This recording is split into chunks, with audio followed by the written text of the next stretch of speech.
Hey everyone, today we're diving into a developing story that's been making waves globally. Israel's recent airstrike on a Gaza school has sparked intense international condemnation.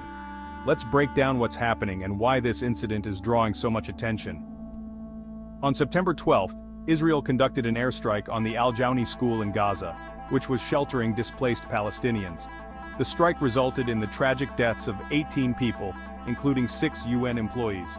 This school, operated by the United Nations Relief and Works Agency for Palestine refugees in the Near East, was a designated shelter for those fleeing the ongoing conflict. The Israeli military defended the strike, claiming that the school had been repurposed by Hamas as a command center. However, this justification has been met with widespread skepticism and condemnation.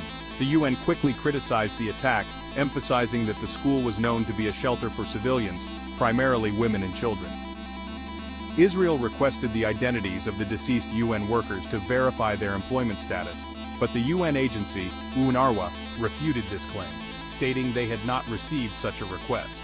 They also mentioned that they annually share their staff lists with Israel. The international response has been swift and severe. UN Secretary-General Antonio Guterres called the strike totally unacceptable and a violation of international humanitarian law. Calls for the protection of civilian infrastructure in Gaza have intensified, with many accusing Israel of not taking adequate measures to avoid civilian casualties. Adding to the complexity, Brigadier General Yossi Sariel, head of Israel's Signal Intelligence Unit 8200, announced his resignation. This comes amid criticism over the unit's failure to anticipate last year's Hamas-led attack.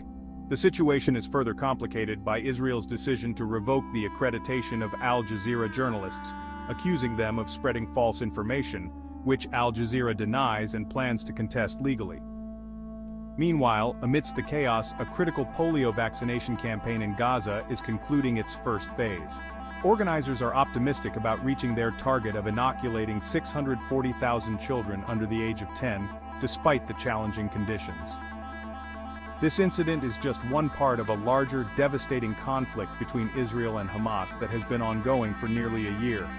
Since the war began, over 41,000 deaths have been reported in Gaza, with the region facing a severe humanitarian crisis.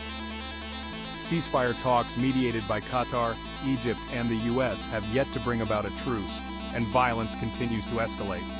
The situation remains dire, with the international community calling for accountability and an end to the violence. It's a complex and heartbreaking scenario, with many lives caught in the crossfire. As always, stay informed, stay compassionate, and let's hope for a peaceful resolution soon. Thanks for tuning in. Don't forget to like and subscribe for more updates on this and other important stories. I'm out.